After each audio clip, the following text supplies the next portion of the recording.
जय श्री राम, वंदे मातरम। 1951 में एक कानून बनाया गया था हमारी कांग्रेस सरकार के द्वारा, the Hindu religious and charitable endowment act. ये एक्ट ये कहता है कि सरकार को पूरी आज़ादी है कि वो मंदिरों का माल मत्ता अपने नियंत्रण में रखे। मंदिरों की ज़मीन, उसका धन और कोई भी मूल्यवान सामग्री सरकार उस पर नियंत्रण कर सकती है, उसे भी अपने अधिकार में ले सकती है, मंदिरों की ज़मीन को बेच भी सकती है। और इस कानून के तहत सरकार हमारे सभी मंदिरों का, जी हाँ, सभी मंदिरों का ऊपर पूरा नियंत्रण रखती है। एक बोर्ड बना होता है मंदिरों का, एक ट्रस्ट बना होता है और उसके सभी मेंबर्स जो होते हैं उसमें सरकारी अधिकारी होते हैं जो ये डिसाइड करते हैं कि मंदिरों की कमाई का कितना पैसा कहाँ पर खर्च होगा। इतना ही नहीं, मंदिरों की कमाई के ऊपर मोटा टैक्स लगाया जाता है। इतना मोटा टैक्स लगाया जाता है कि करीब 80% सरकार ले लेती है। उस 20% में से सिर्फ 7% हिस्सा मंदिरों को अपने रख रखाव के लिए मिलता है। जो 80% हिस्सा सरकार ले लेती है वो कहाँ पर खर्च करती है, अगर उसके ऊपर RTI लगाया जाए तो आपको पता लगेगा उसमें से अधिकतर पैसा अभी तक या तो हज के लिए यूज़ हो रहा था, मदरसों के लिए यूज़ हो रहा था, आतंकवाद के ऊपर यूज़ हो रहा था, जहाँ पर आतंकवाद पनप रहा है उन क्षेत्रों के ऊपर यूज़ हो रहा था, जिहादी जगहों के ऊपर यूज़ हो रहा था, चर्चों के लिए ज़मीन खरीदने के लिए यूज़ हो रहा था, उनके लिए मदरसे बनाने में यूज़ हो रहा था। यानी कि हमारी धार्मिक आस्था और चढ़ावे के पैसे से मदरसों को दान दिया जा रहा है, चर्चों के लिए ज़मीनें खरीदी जा रही हैं और हम ये सोच रहे हैं कि उस पैसे से, हमारे चढ़ावे के पैसे से हमारे साधु सन्यासी सुखी होंगे, हमारे मंदिरों में बहुत अच्छा रख रखाव किया जाएगा, पुजारी उन पैसों से गरीब बच्चों को पढ़ाएंगे। जो किसान आत्महत्या कर लेते हैं उन बच्चों को, उसके बच्चों को पढ़ाई कराई जाएगी उस चढ़ावे के पैसे से। लेकिन हो कुछ ऐसा नहीं पाता। हालांकि हाल में अभी सिद्धिविनायक मंदिर ने ये शुरू करा है कि जो किसान आत्महत्या कर लेते हैं उनके बच्चों को पढ़ाई के लिए स्कॉलरशिप दी जा रही है, लेकिन कब तक और कितनी दे पाएंगे। मंदिरों का चढ़ावा करोड़ों अरबों रुपए का आता है। अगर आप फैक्ट्स पर निगाह डालें, एक बुक पढ़ी मैंने स्टीफन्स जी की, उसका जब पढ़ने के बाद, स्टीफन नाप की बुक है crime against India and the need to protect ancient Vedic tradition. इसमें मैंने पढ़ा कि कर्नाटक सरकार के मंदिर और पर्यटन विभाग द्वारा 1997 से 2002 तक 5 साल में कर्नाटक सरकार को राज्य स्थित मंदिरों से सिर्फ चढ़ावे में 391 करोड़ रुपए की रकम प्राप्त हुई, जिसे किस चीज़ पर खर्च करा गया? रख रखाव पर खर्च करा गया 84 करोड़, यानी कि सिर्फ 21.4% पूरे चढ़ावे का। मदरसे के ऊपर खर्च करे गए 46%, यानी कि 180 करोड़ रुपए, और चर्च को भूमि का अनुदान देने में 44 करोड़ रुपए, यानी कि 11.2% रकम जो है वो चर्च की भूमि खरीदने पर लगा दी गई, और 83 करोड़ रुपए अन्य खर्चों के लिए इस्तेमाल करे गए, यानी कि जिहादी क्षेत्रों के लिए, आतंकवाद के क्षेत्रों के लिए, उन जगहों के लिए 83 करोड़ रुपए।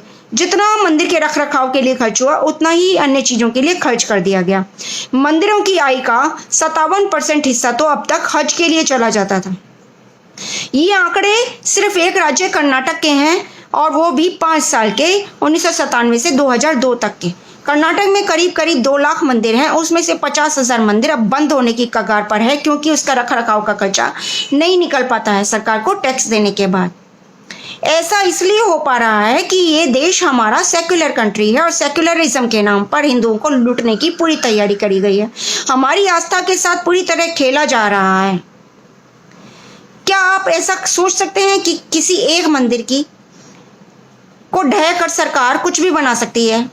आंध्र प्रदेश में सरकार ने 10 मंदिरों को ख़त्म करके वहाँ पर गोल्फ कोर्स बनाने का प्रस्ताव किया। उन जमीनों को बेचकर, 800 एकड़ जमीन बेचकर 1000 करोड़ रुपए सरकार वसूलेगी।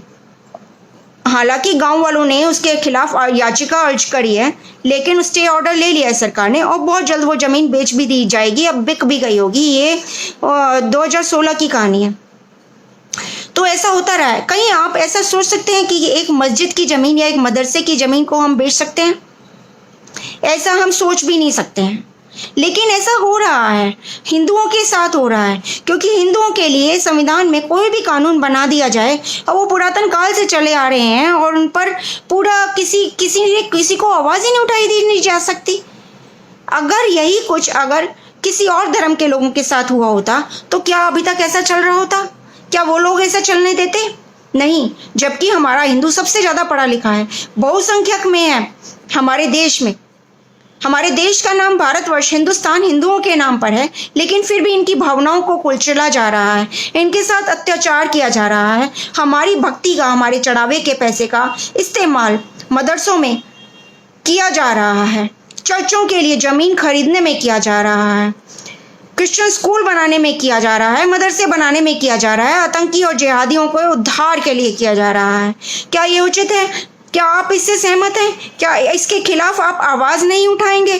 क्या आपको इसके खिलाफ आवाज़ नहीं उठानी चाहिए? और जब संविधान में बड़े बड़े हेर फेर होते रहे हैं, संविधान को बने हुए इतने साल हो चुके, 70 साल हो गए, उसके बाद कितने हेर फेर हुए हैं, क्या ये हेर फेर नहीं हुआ जा सकता?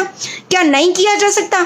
और जिस कांग्रेस ने ये कानून बनाया वो कांग्रेस खान है, वो पूरा परिवार खान है।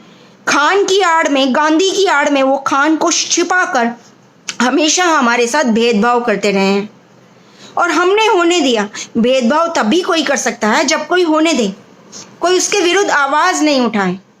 जब तक कोई बच्चा रोता नहीं है, माँ भी बच्चे को दूध नहीं देती। आवाज़ नहीं उठाएंगे तो आपकी आवाज़ को सुनेगा कौन? और आवाज़ तो हिंदू को ही उठानी पड़ेगी ना। अत्याचार तो हिंदू के लिए ही हो रहा है ना। 8 तारीख से लॉकडाउन के बाद मंदिर खुलेंगे और ये याद रखिएगा, आपके चढ़ाए हुए, आपकी भक्ति का एक एक पैसा मंदिर के लिए खर्च नहीं होगा। जी हाँ, उसमें से कई मज़ारों पर चादरें चढ़ाई जाएंगी, कई मदरसों में उसको यूज़ किया जाएगा, कई चर्चों की उसकी ज़मीन खरीदी जाएगी, कई आतंकवादियों को उससे गोलियां खरीदने को मिलेंगी, कई जिहादियों का उत्थान होगा और कई मौलवियों के लिए भी वो पैसा काम आएगा, जो कि आपने देखा ही है कोरोना की बीमारी में मौलवियों ने क्या हाल करा है देश का। तो या तो आप बिल्कुल भी अपनी धर्म का अंध भक्ति का पैसा मंदिरों में ना चढ़ाएं। जी हाँ, बिल्कुल भी मत चढ़ाएं। और अगर चढ़ाएं तो तब चढ़ाएं जब सरकार आपको इस बात की गारंटी दे कि वो पैसा सरकार नहीं लेगी। और अगर सरकार उस पैसे को लेती है तो देश की संसद में हमारा एक प्रतिनिधि जरूर होना चाहिए, जो कि उस संसद में एक प्रतिनिधि की तरह हो, उसे इस बात की आज़ादी हो कि देश के किस चीज़ में कितना पैसा किस चीज़ में खर्च होगा।